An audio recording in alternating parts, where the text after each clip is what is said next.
예, 여러분 반갑습니다. 1타에대해서 순경채용 경찰학을 전임으로 강의하고 있는 서진호 강사입니다. 네, 여러분 반갑습니다. 예, 미래의 경찰 공무원이 되실 여러분들을 진심으로 응원합니다. 여러분들 잘 지내고 계시죠? 또 열심히 공부하고 계실 거라 믿습니다. 자, 여러분들 수업을 진행하기 전에 오늘 아침에 문득 이런 생각이 들었습니다. 시간이 참 빠른 것 같아요. 그죠? 그런데 한편으로 생각하면 이 시간의 흐름을 우리는 또 통제할 수 없는 시간의 본질적인 속성인 것 같아요.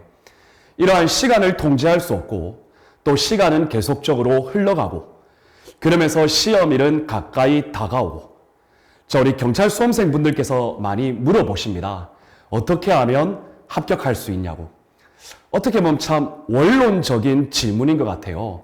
그런 경우에 특별하게 빨리 합격할 수 있는 방법, 스킬, 저는 이런 걸 강조하는 것보다 또 실질적으로 그런 방법도 없는 것도 사실이죠. 저는 우리 수험생분들에게 항상 강조하는 것은 꾸준함입니다. 여러분들 시간이 흘러가고 여러분들 마음은 갈수록 촉박해지고 그런데 그러한 조건은 공이 모든 수험생에게 공통적인 내용인 것 같습니다. 그런데 그럴 때일수록 여러분들 절대 꾸준함을 잃지 마세요. 여러분들 꾸준하게 교재를 읽으시고 꾸준하게 문제를 푸시고 그 꾸준함 속에서 여러분들의 지식, 문제풀이 노하우 이런 것들이 쌓여가면서 하루하루 조금씩 쌓여가는 그 과정들이 나중에 실제 시험에서는 효과를 발휘한다고 생각합니다. 여러분들 많이 지치시죠? 그리고 힘드시죠? 그럼에도 불구하고 여러분들 모두 똑같이 힘들고 모두 똑같이 어렵습니다. 이런 때일수록 여러분들 꼭 힘을 내시고 여러분들께서 매일매일 하루에 꾸준함을 결코 잊지 않으셨으면 좋겠습니다. 꾸준함만이 그리고 그 꾸준함 속에서의 반복만이 여러분들의 합격을 담보하는 가장 큰 내용이 될 것입니다. 진심으로 여러분들 응원하니까 여러분들 반드시 힘내시기를 바라겠습니다. 자, 그러면 여러분 서진호 경찰학 10개년 단원별 기출 천재 오늘은 제3강 수업을 시작할 수 있도록 하겠습니다. 여러분들 저희가 한 강의 수업마다 약 20문제 내외를 이제 풀이를 할 텐데요. 여러분들 1타 에듀에서 여러분들 저의 강의가 8월 20일까지 모두 무료로 제공이 되고 있으니까요. 여러분들 이 무료 강의를 통해서 여러분들 많은 도움을 받으시길 바랍니다. 여러분들 무료라고 해서 절대 대충 강의하지 않습니다. 모든 문제 다 풀어볼 겁니다, 여러분. 아시겠죠? 그래서 이 문제풀이 과정을 통해서 여러분들 중요 내용, 반복적인 논점의 내용, 그리고 저와 같이 문제풀이 스킬도 하나하나 배워나갈 수 있도록 하겠습니다. 자, 좋습니다, 여러분. 그럼 본격적으로 3강 수업 시작할 수 있도록 하겠습니다. 여러분들 서진호 경찰학 10개년 단원별 기출 천재교재 26페이지 문제는 21번부터 풀이를 시작하도록 하겠습니다. 여러분들 21번입니다. 자, 다음 중 경찰의 권한 그리고 경찰의 책임 이것의 소재에 따라 구분한 것으로 가장 적절한 것은 여러분들 이 문제는 상당히 쉬운 문제죠. 경찰의 권한과 책임이 국가에 귀속이 되면 그것이 바로 국가경찰이고 경찰의 권한과 책임이 지방자치단체에 귀속되면 바로 권한과 책임의 소재가 지방자치단체에 있는 거죠. 그래서 여러분들 이것은 저희가 2강 수업에서도 제가 전반적인 이론의 내용들을 설명을 드렸습니다. 그래서 반복되는 것이기 때문에 구체적인 설명의 내용을 생략하고 정말 간단하게 정답은 바로 1번이라고 여러분들께서 체크하실 수가 있겠죠. 권한과 책임이 국가에 귀속되면 국가경찰, 권한과 책임이 지방자치단체에 귀속되면 자치경찰. 여러분 간단하게 해결하실 수가 있겠습니다. 자, 그럼 여러분 보기 2번을 보시면 예방경찰과 진압경찰입니다. 사건 발생 이전에 사건이 발생되는 것을 예방하기 위한 경찰활동 예방경찰, 사건이 발생한 이후에 해당 사건을 수사하고 범죄인을 체포하기 위한 것이 진압경찰. 따라서 예방경찰과 진압경찰은 경찰권 발동의 시점에 의하여 구분한 것을 예방경찰과 진압경찰이라고 한다. 여러분들 다 아시고 계실 거예요. 모르시면 안 되겠죠. 자, 다음 여러분 3번은 보안경찰과 협의의 행정경찰입니다. 자, 여러분들 보안경찰과 협의의 행정경찰은 행정경찰을 두 가지로 구분했을 때 또 보안경찰과 협의의 행정경찰로 구분되었죠.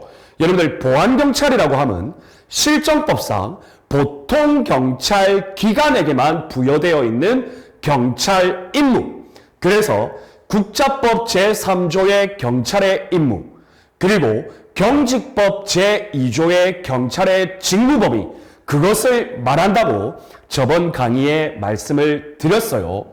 자, 그리고 여러분들 협의의 행정경찰은 영업, 그리고 산림, 위생, 경제, 보건, 이런 경찰활동, 즉 보통 경찰기관에 부여되어 있는 임무가 아니라 일반 행정기관에 부여되어 있는 임무, 보건경찰은 보건복지부, 산림경찰은 산림청, 경제경찰은 경제부, 이런 식으로 해석할 수가 있겠죠.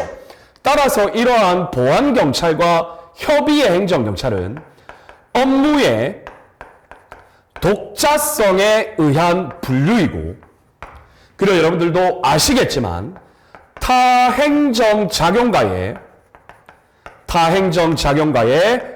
부수 유무에 따라 구별을 하고 있는 것이 보안경찰과 협의의 행정경찰, 바로 아실 겁니다. 자, 다음 여러분 질서경찰과 봉사경찰은 경찰활동의 질과 내용이 권력적 수단을 사용하면 질서경찰, 그리고 비권력적 수단을 상대적으로 많이 사용하면 봉사경찰. 따라서 경찰활동의 질과 내용에 의하여 분류한 것이 질서경찰과 봉사경찰이라는 것을 여러분들 이미 다 알고 계실 겁니다. 자, 그래서 여러분들 정리하면 21번의 정답은 1번이 되고 보기 2번부터 3번, 4번 다시 한 번 더 제가 구체적으로 설명을 드렸습니다. 자, 좋습니다. 여러분 다음 문제 보겠습니다. 자, 여러분들 22번 문제도 여러분들 상당히 간단한 단답형 문제이고 어렵지 않죠. 그리고 제가 2강 수업에서도 한번 설명을 드렸습니다. 자, 여러분들 보안경찰 이외에, 즉 보안경찰을 제외하고 협의의 행정경찰 사무, 즉 일반 행정기관에서 수행하는 영업, 건축, 보건, 산림, 위생 등등 이러한 경찰 사무를 다른 행정관청의 분장 사무로 이관하는 현상, 여러분 이건 너무 쉽죠. 바로 비경찰화라고 한다. 맞죠, 여러분? 그래서 비경찰화의 의의를 물어보는 거예요. 이해되십니까? 비경찰화의 의의는 그동안 경찰이 수행하던 업무 중에 협의의 행정경찰 사무를, 예를 들면 영업, 위생, 보건, 산림, 경제 등등등 이러한 것을 보통 경찰 기관에서 수행하는 것이 아니라 타 행정관청, 즉 타 일반 행정기관의 사무로 이관하는 것을 비경찰화라고 한다라고 여러분들 이미 다 알고 계신 내용이죠. 자, 여러분들 우리 앞으로 이런 문제가 나오면 다 맞출 수 있어요. 그래서 오히려 땡큐입니다. 맞죠, 여러분? 그런데 또 나쁘게 이야기하면 땡큐가 아니에요. 왜냐하면 이런 문제는 모두 맞출 수 있기 때문입니다. 이런 문제는 절대 틀리면 안 되겠습니다. 정답은 2번 비경찰합니다. 자, 좋습니다. 여러분, 다음 23번 보겠습니다. 여러분들, 이 형식적 의미의 경찰, 그리고 실질적 의미의 경찰, 경찰의 의의를 형식적 의미, 실질적 의미, 대륙법계 국가의 경찰, 영미법계 국가의 경찰, 이렇게 경찰의 의의를 분류하죠. 거기서 형식적 의미와 실질적 의미의 경찰은 여러분들 빈출, 기출 문제이고 거의 100% 출제될 가능성이 많은 부분이죠. 자, 여러분들 이것과 관련해서도 2강에서 제가 한번 언급을 드렸습니다. 맞죠, 여러분? 여러분, 형식적 의미의 경찰이 뭡니까? 실정법상, 그리고 역사적 관점, 제도적 관점, 그리고 실정법, 조직, 제도를 기준으로 보통 경찰 기관에 부여되어 있는 업무를 달성하기 위하여 행하여지는 경찰 활동이었죠.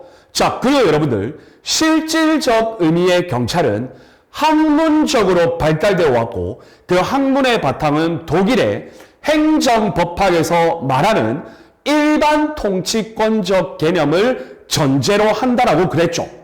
그래서 실질적 의미의 경찰이라는 것은 여러분들 간단하게 이야기하면 일반 통치권적 개념을 전제로 일반 국민에게 명령 강제하는 권력적 작용으로서의 경찰 활동이라고 한다. 여러분들 다 알고 계실 겁니다. 모르시면 안 됩니다. 지금 시점에서는. 그래서 형식적 의미의 경찰, 실질적 의미의 경찰, 이것을 바탕으로 풀어보겠습니다. 적절하지 않은 것은, 자, 볼까요? 형식적 의미의 경찰이란 실정법상, 맞죠, 여러분? 실정법, 그리고 조직, 제도, 이것을 기준으로 한다라고 그랬죠. 실정법상 보통 경찰기관에 분배되어 있는 임무 달성을 위한 경찰 활동이다. 옵니까? X입니까? 당연히 옵니다. 어렵지 않습니다. 자, 2번 보겠습니다. 정보경찰활동, 그리고 사법경찰활동, 일종의 수사경찰활동이죠. 자, 여러분들, 정보경찰, 사법경찰, 그 이외에 경찰학 강론에서 다루어지는 7가지의 분야별 경찰활동, 생활안전경찰활동부터 외사경찰활동까지. 여러분, 이것은 국자법 제3조 경직법 제2조상에 경찰의 임무, 경찰의 직무 범위로 명시적으로 규정되어 있죠.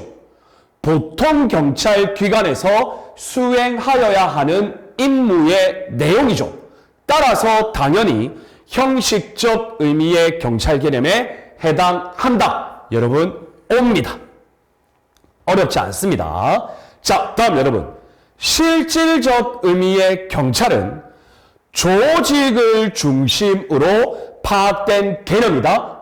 여러분들, 실정법, 조직, 제도, 이것을 중심으로 한 것, 조직을 중심으로 한 것은 형식적 의미의 경찰이죠. 그래서 여러분들 X입니다. 자, 그러면 여러분, 실질적 의미의 경찰은 여러분들도 아시고 계시겠지만 성질과 작용을 기준으로 여러분들 기준으로 이야기하고 있는 것이 실질적 의미의 경찰이죠. 자, 다음 여러분 4번 보겠습니다. 실질적 의미의 경찰 개념은 행정조직의 일부로서가 아니라, 여러분들 여기서 말하는 행정조직의 일부라는 것이 바로 보통 경찰 기관을 의미하죠. 그러면 보통 경찰 기관은 형식적 의미의 경찰이죠. 그래서 실질적 의미의 경찰 개념은 보통 경찰 기관이 아니라 작용을 중심으로 파악한 개념에 해당한다. 정답은 5가 되겠습니다. 이해되셨습니까? 자, 여러분, 이 23번 문제는 실질적으로 어려운 문제는 아니에요.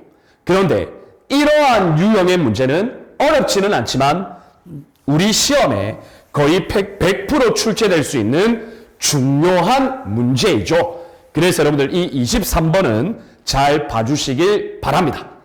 자, 여러분 다음 24번 보겠습니다. 여러분 유사한 문제입니다.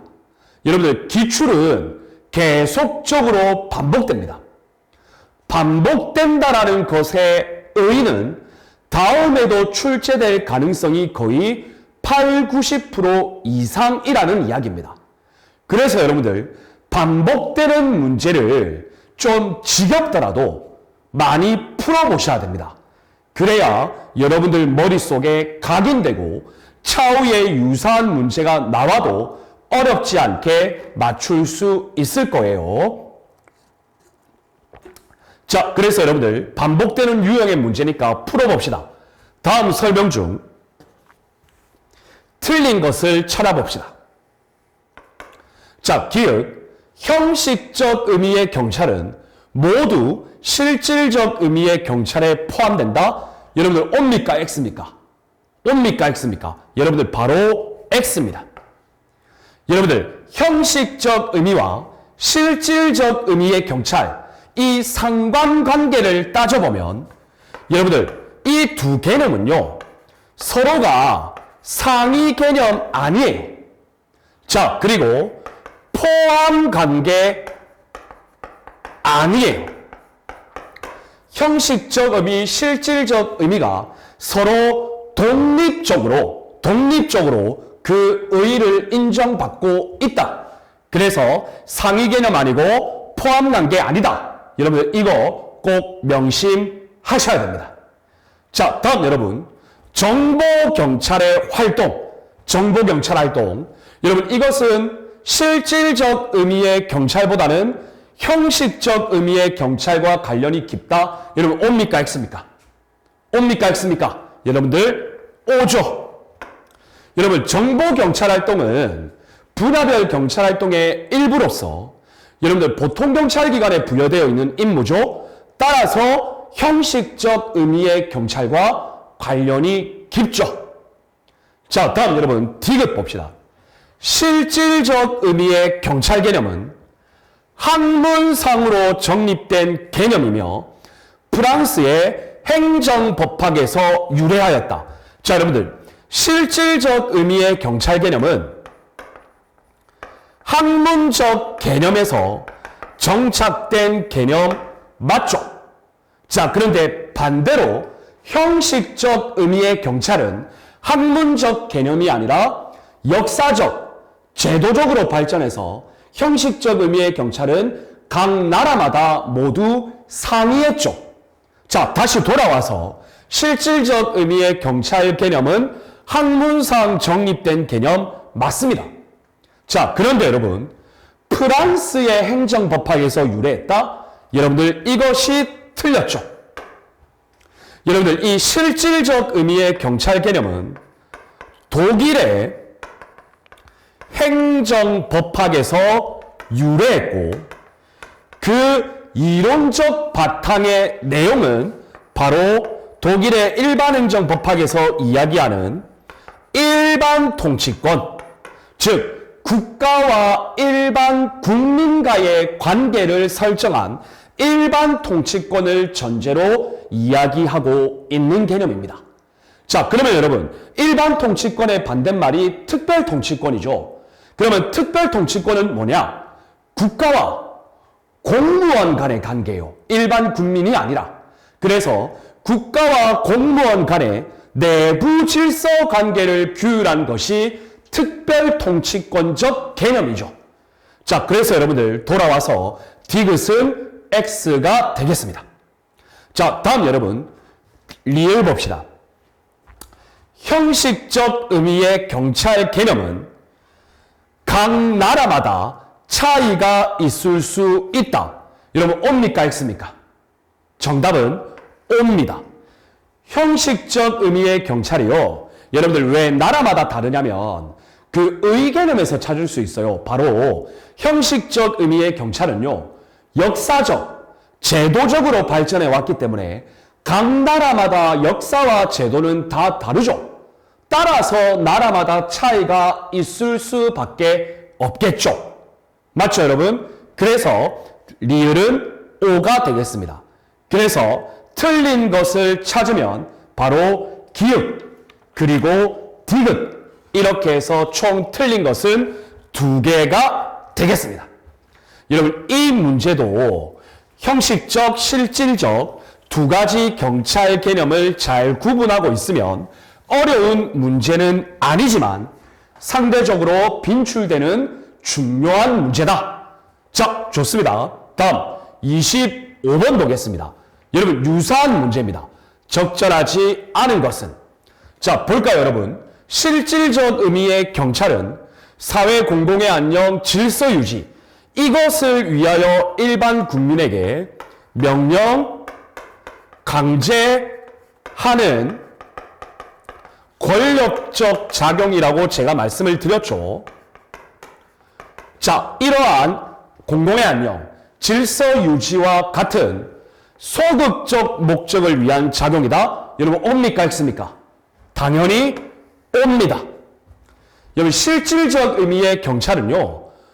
우리 일반 국민의 적극적 복지를 위한 경찰 활동은 아니죠. 그리고 공공의 안녕, 질서 유지라는 이 개념에 내포되어 있는 개념이 바로 소극 목적이라는 거였죠. 아시겠죠, 여러분? 그래서 1번은 오고 어렵지 않습니다. 자, 다음 여러분 2번 봅시다.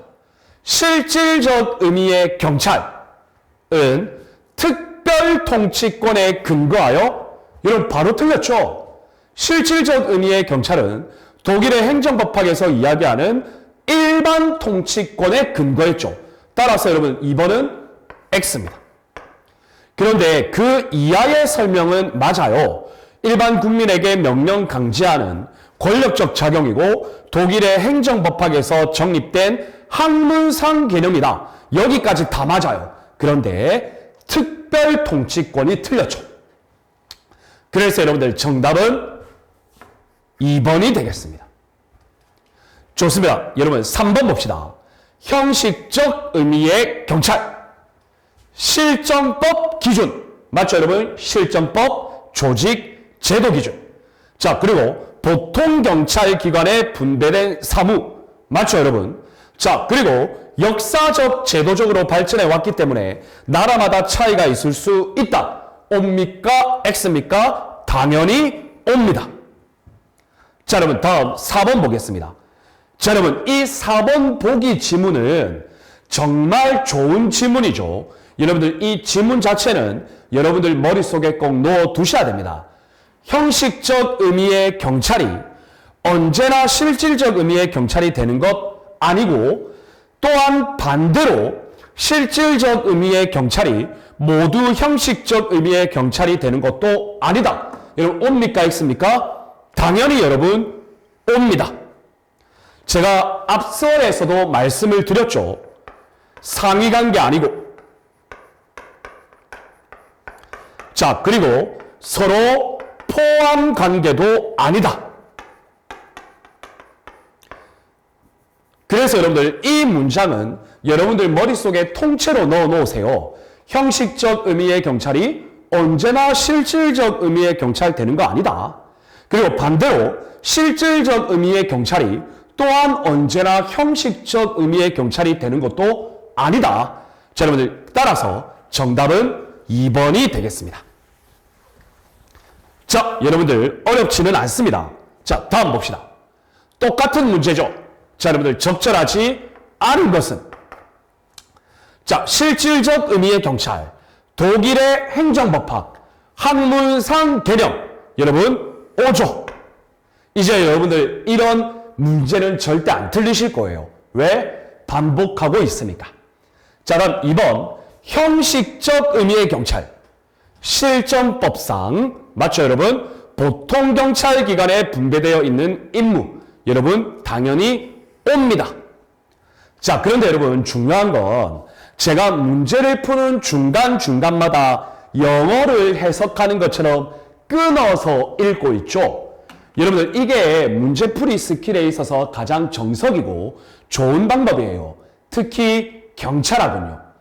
여러분들 경찰하고는요, 좀 이런 표현이 그렇지만 시력이 좋아야 돼요.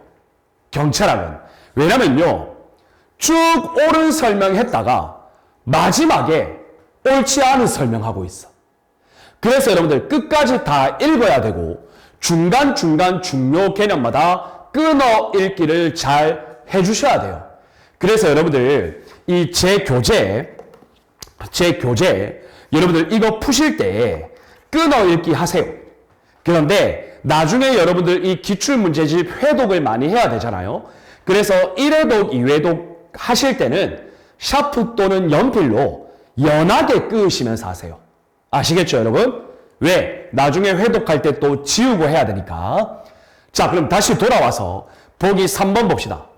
실질적 의미의 경찰. 공공의 안녕 질서 유지.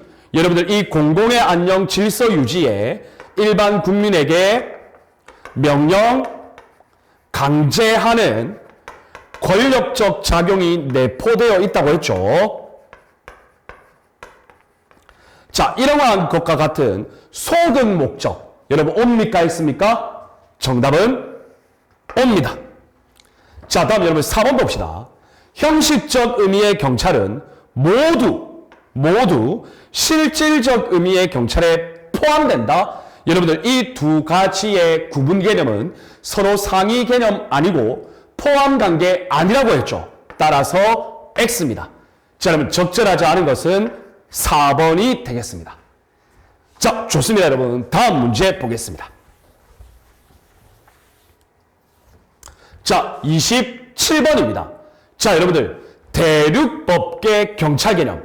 여러분, 대륙법계 경찰 개념의 핵심은 경찰권 발동의 축소화 과정이었죠.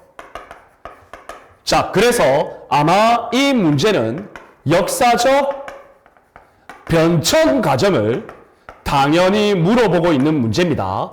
그리고 여러분들 이 문제는 제가 전반적인 이론의 내용을 2강 수업에서 한번 언급을 드렸습니다.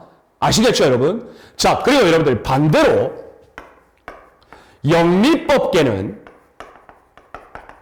영미법계는 경찰권 발동의 확대화 과정이었죠.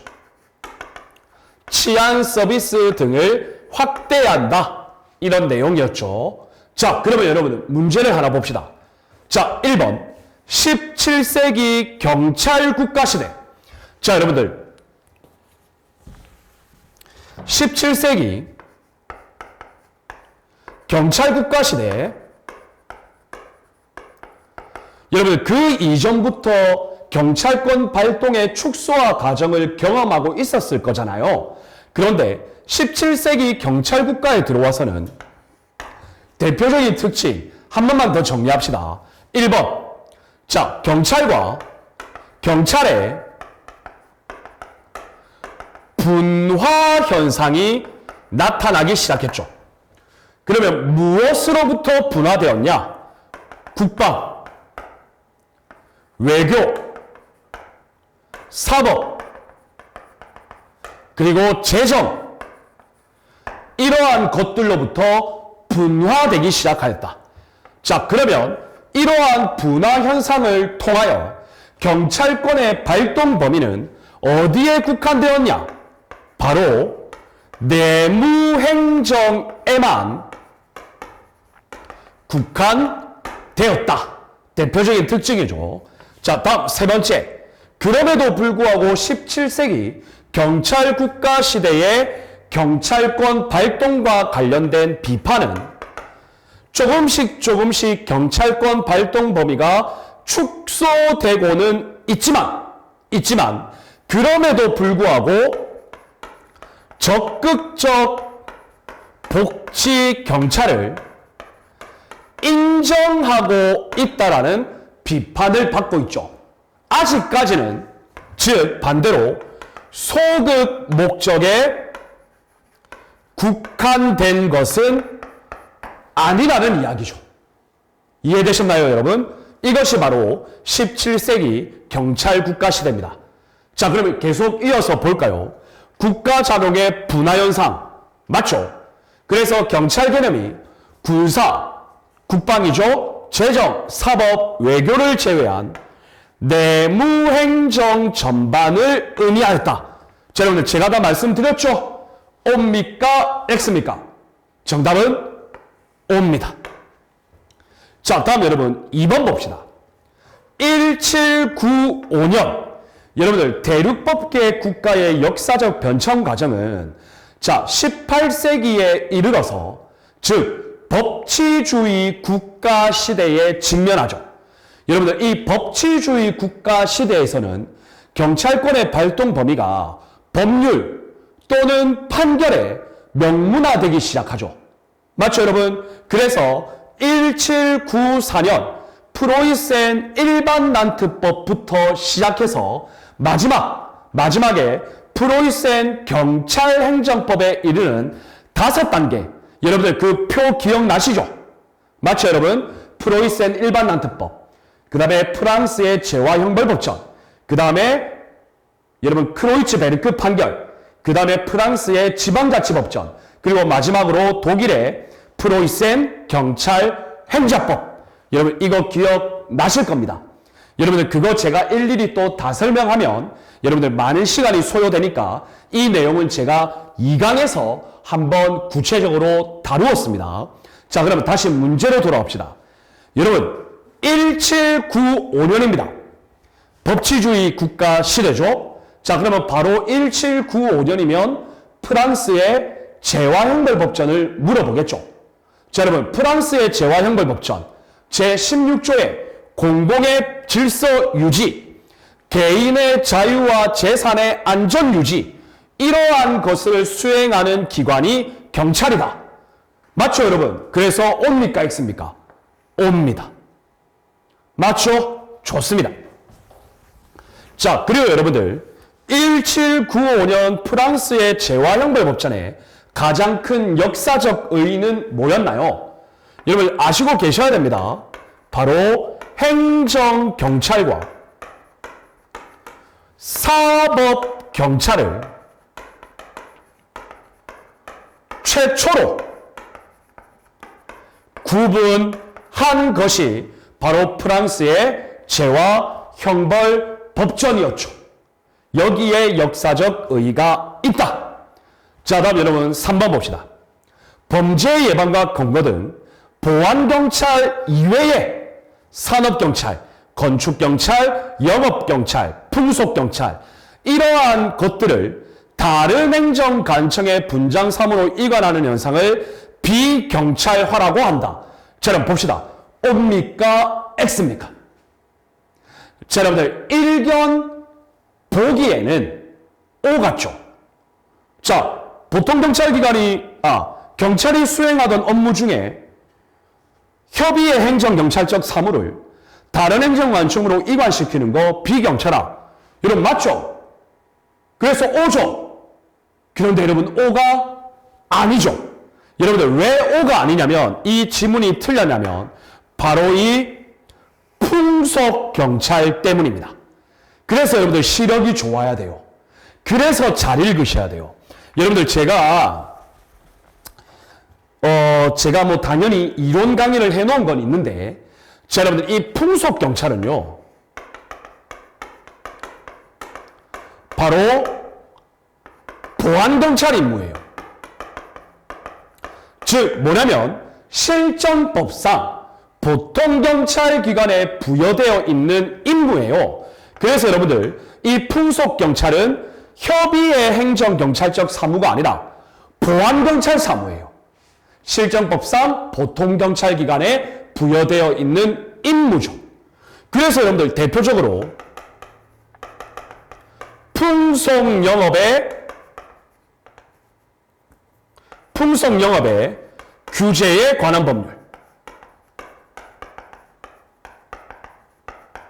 대표적이죠 여러분. 자, 다음 두 번째 여러분 사행행위 뭐 도박 이런 것들이죠. 사행행위 규제법. 자, 그리고 여러분들 성매매, 알선 등 행위의 처벌에 관한 법률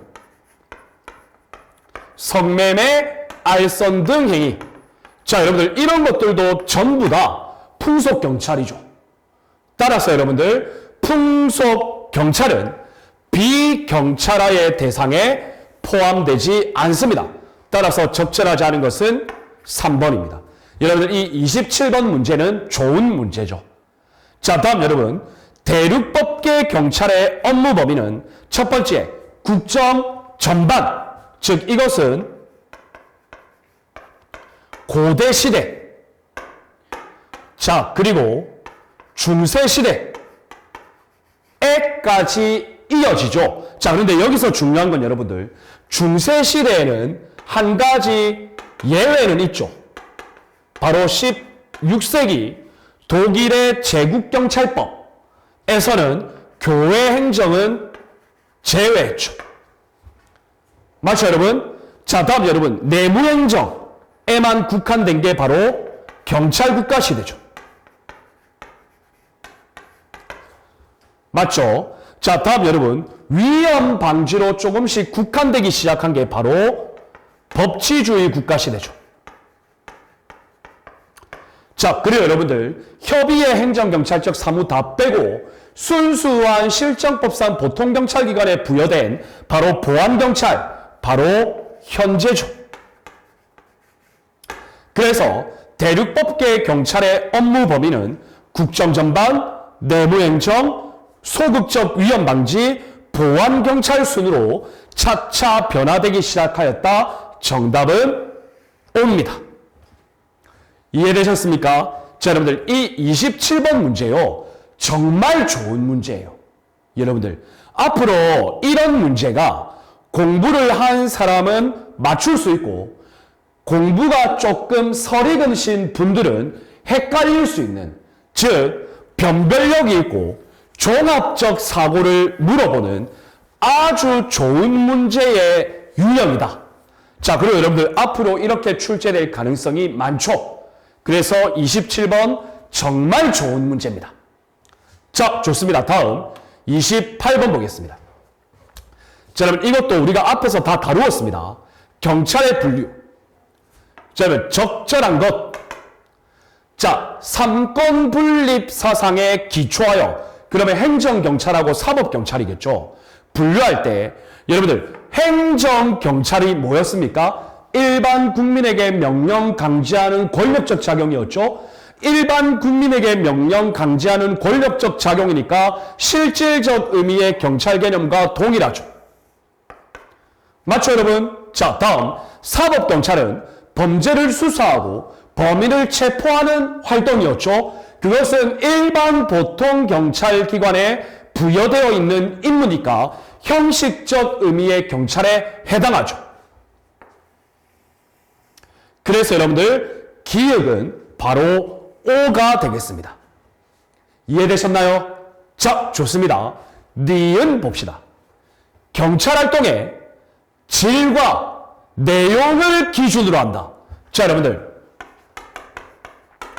경찰활동의 질과 내용에 의하여 경찰을 구분한 것은 뭐죠, 여러분? 질서경찰과 봉사경찰이었죠. 자, 그런데 여러분 여기 보면 예방경찰이 나와요. 여러분 그러면 예방경찰은 뭡니까? 바로 경찰권 발동의 시점에 의한 것이 바로 예방경찰 그리고 진압경찰이었죠.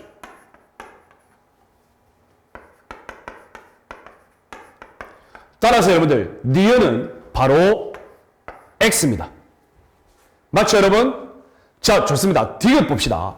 자, 자치경찰제도, 반대는 국가경찰제도죠. 자치경찰제도는 주민 밀접성, 주민 적합성, 지역 주민과의 동반자적관계, 따라서 지방 특성에 적합한 경찰행정이 가능하다. 맞죠? 다음, 국가경찰제도에 비해 관료화되어 국민을 위한 봉사가 저해될 수 있다. 여러분들 관료화되기 쉬운 건 국가경찰제도죠. 맞죠, 여러분? 그래서 디귿은 X입니다. 어려운 문제 아닙니다. 자, 다음 여러분 리을 봅시다. 국가경찰제도는 경찰 업무 집행의 통일성을 기할 수 있다. 왜? 일원화 조직구조, 수직적 조직구조니까. 자, 그런데 정부의 특정 정책 수행에 이용되어 본연의 임무를 벗어날 우려가 있다. 여러분 이것을 우리가 바로 어용화된다. 이런 표현을 쓰죠. 맞죠, 여러분? 자, 그래서 리을은 옵니다.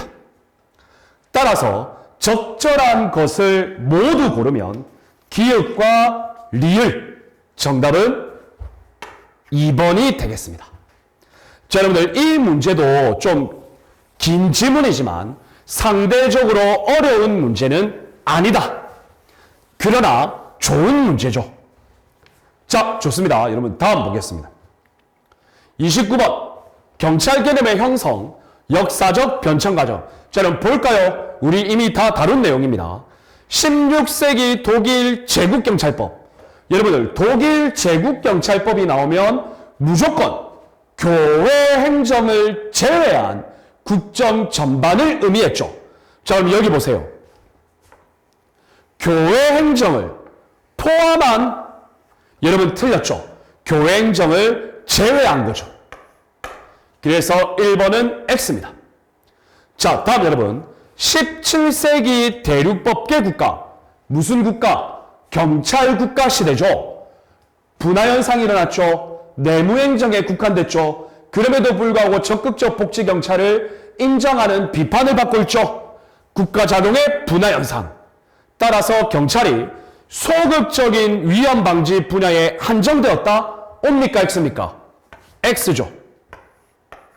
여러분 이때는 적극적 복지경찰도 인정되고 있던 시기였죠. 좋습니다. 자, 다음 여러분 1794년 프로이센 일반난특법. 법치주의 국가 시대에 경찰권 발동 범위를 소극적 위험 방지로 국한시키는 작업이 계속적으로 진행되면서 여러 법률과 판결에 명문화되기 시작했는데 그 첫 번째가 바로 1794년 프로이센 일반난특법이었죠. 자, 여러분들 프로이센 일반난특법은 한 가지 용어가 중요하다 그랬어요. 바로 절박한 위험이죠. 여러분들 프로이센 일반난특법이 나오면요, 바로 절박한 위험이라는 용어와 매칭시켜야 된다고 했습니다. 자, 그래서 3번은 옵니다, 여러분. 아시겠죠? 자, 다음 여러분 대륙법계 국가는, 자, 여러분 여기 잘 보세요. 여러분 대륙법계 국가는요, 경찰의 존재에 집중했어요. 경찰의 존재. 즉 대륙법계 국가는요, 경찰은 무엇인가? 존재론적 관점에 집중을 했고요. 자, 그리고 여러분들 영미법계 국가는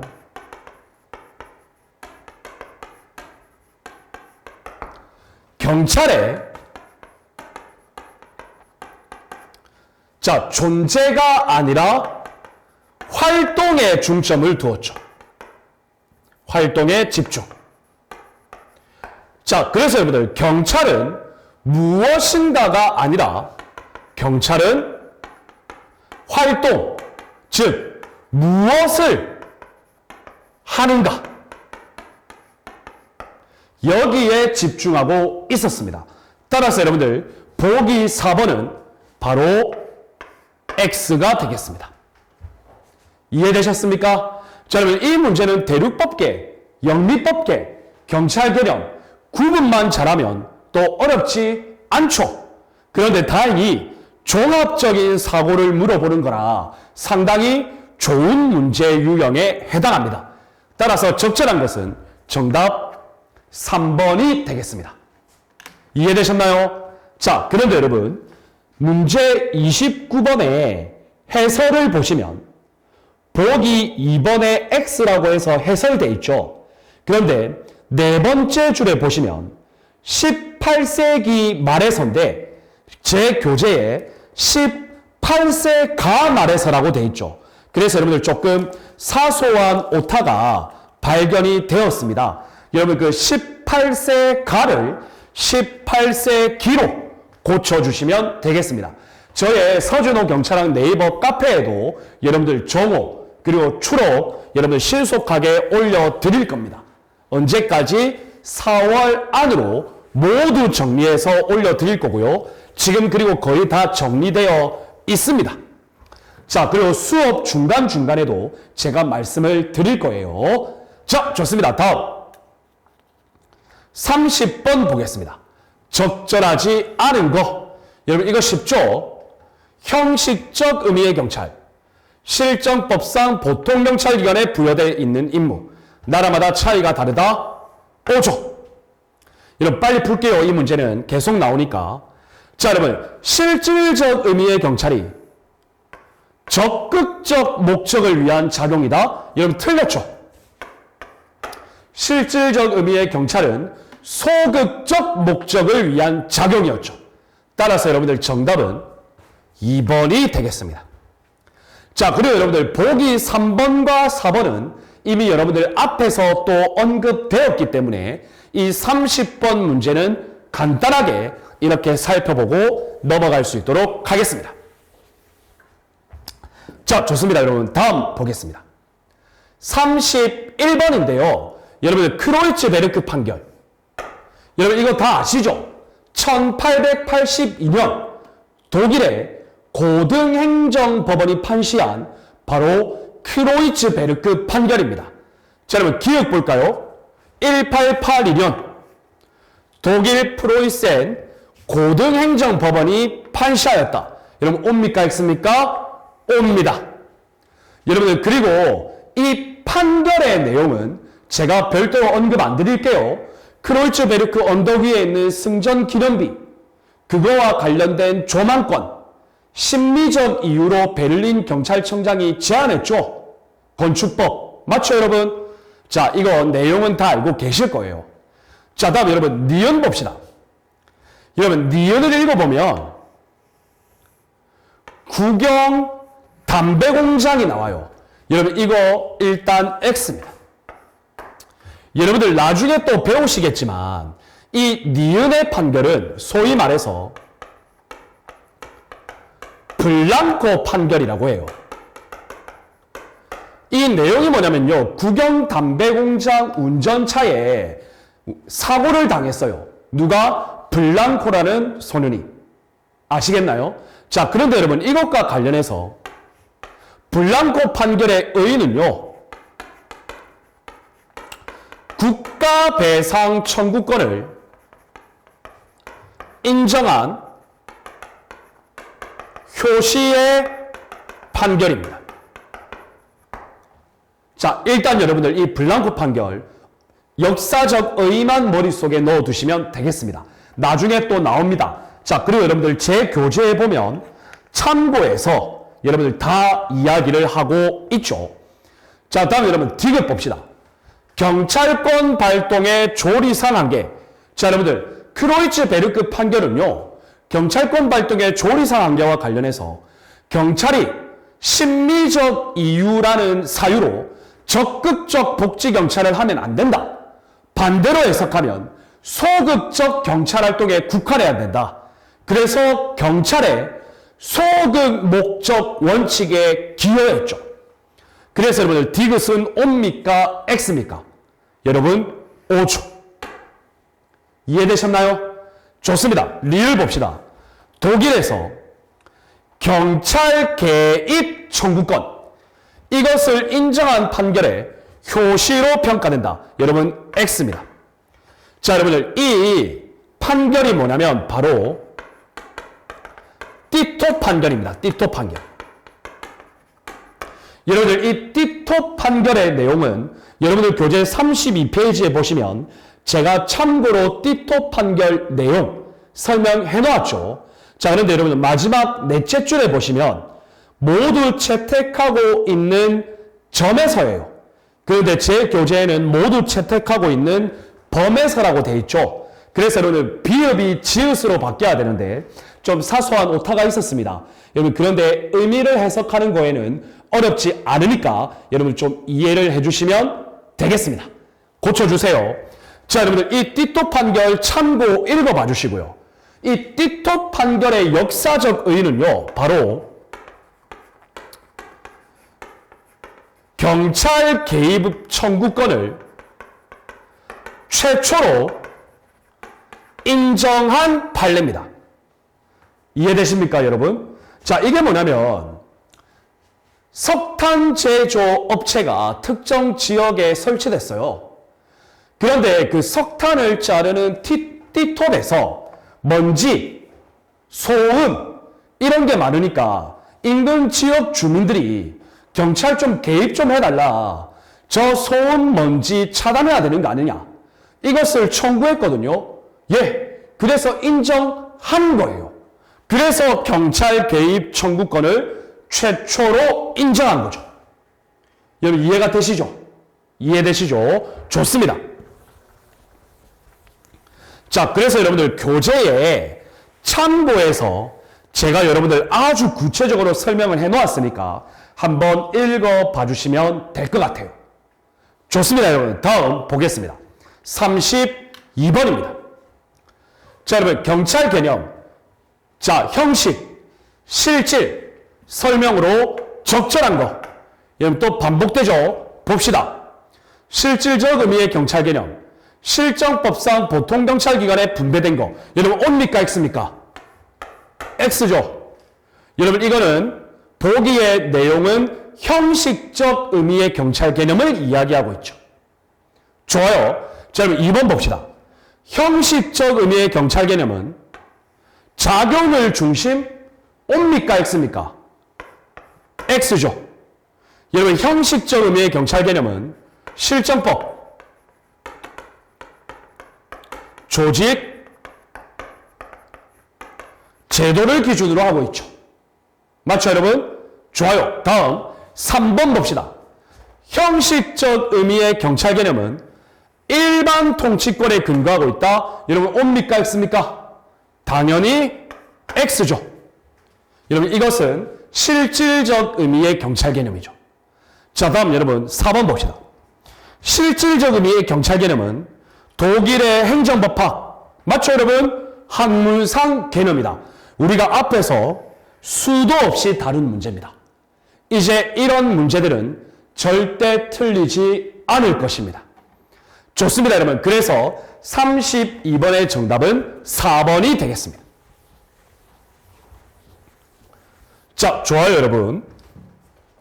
자, 여러분 이렇게 해서 여러분 우리가 32번 문제까지 경찰의 의의와 관련하여 전반적으로 모두 기출된 문제를 살펴보았고 계속 반복적인 문제를 풀어봤습니다.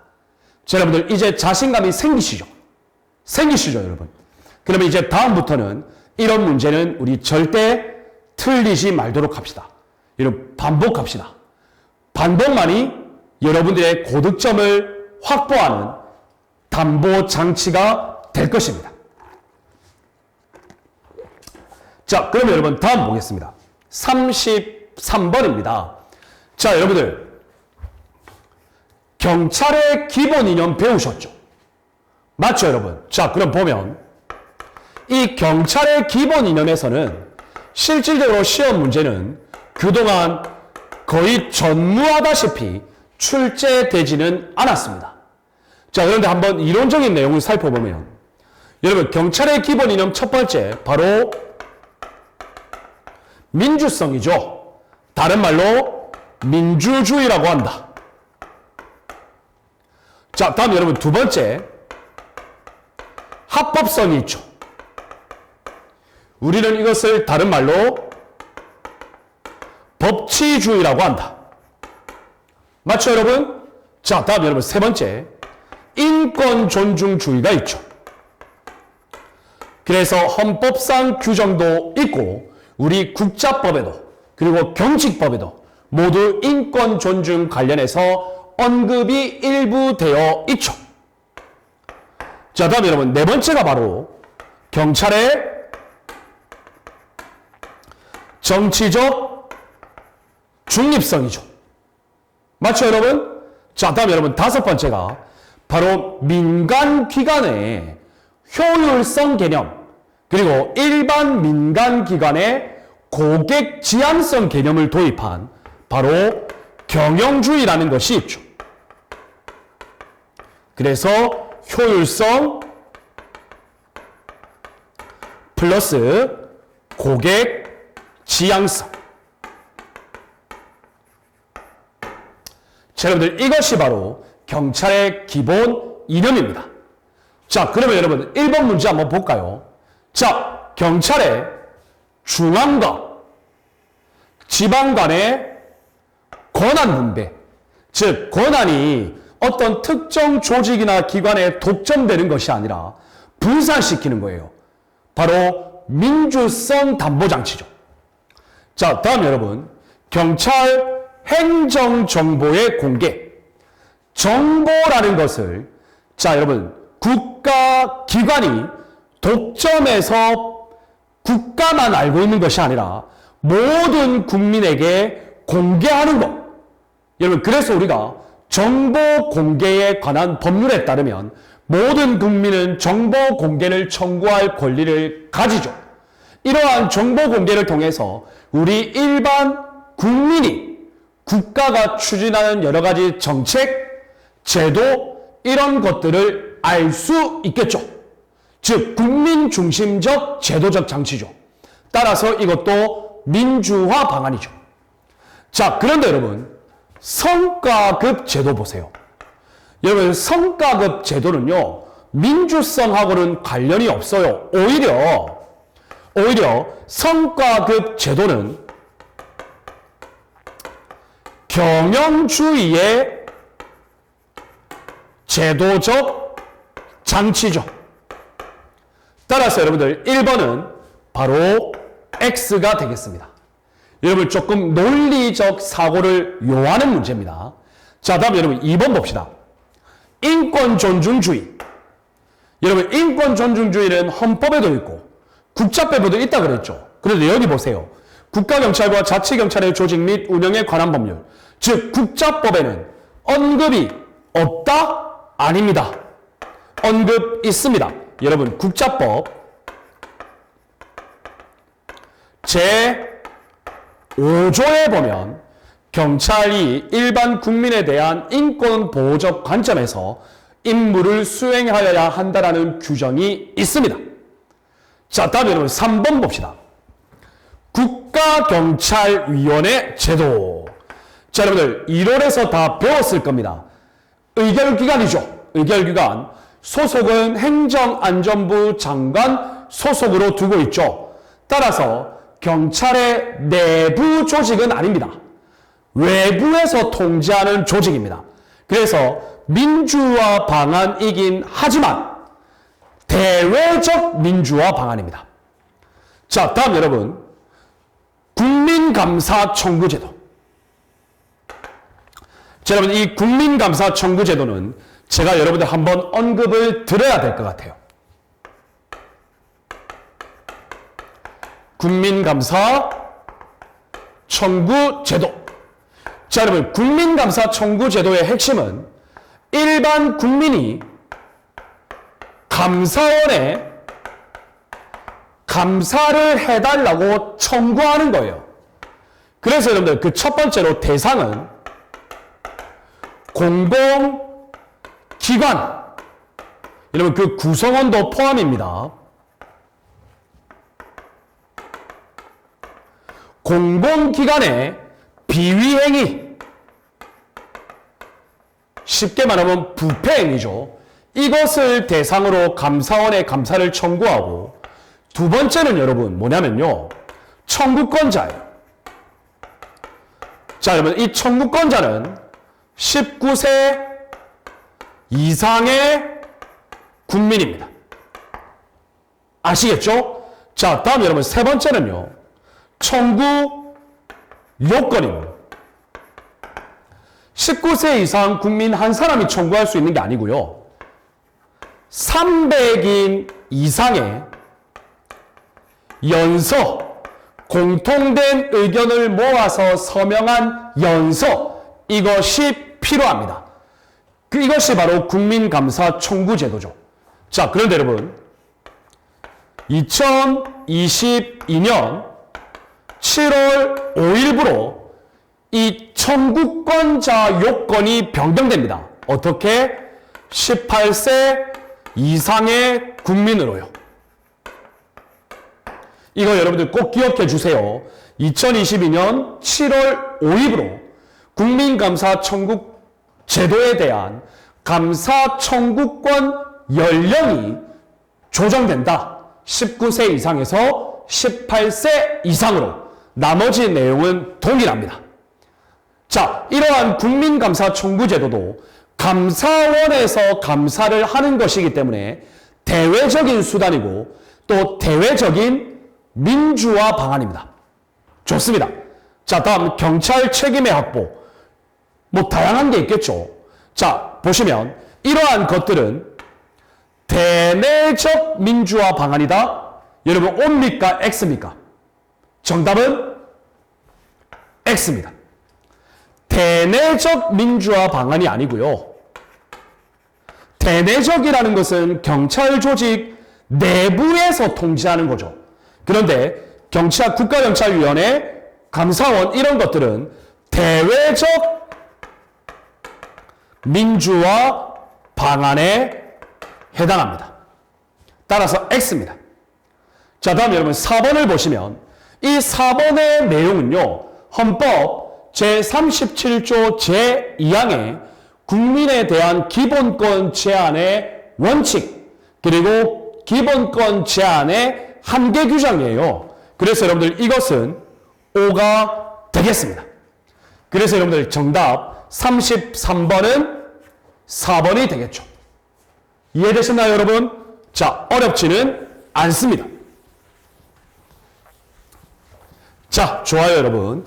이렇게 해서 여러분들 이번 3강 수업에서 경찰의 의, 분류 이러한 것과 관련된 제방 문제를 이어서 2강에 이어서 모두 풀어봤고 그리고 경찰의 기본 이념과 관련하여 이제 모두 풀어봤습니다. 자, 여러분 3강 수업 고생 많으셨고요. 약 20문제를 다루어야 되는데 워낙 중요한 문제고 또 다음 4강 수업에서는 새로운 영역으로 들어가야 되죠. 그래서 여러분들 3강 수업은 여기서 마치고 4강 수업에서는 경찰의 임무와 관련하여 여러분들 신속하게 문제를 풀어볼 수 있도록 하겠습니다. 여러분 고생 많으셨습니다. 4강 수업에서 뵙겠습니다. 여러분 감사합니다.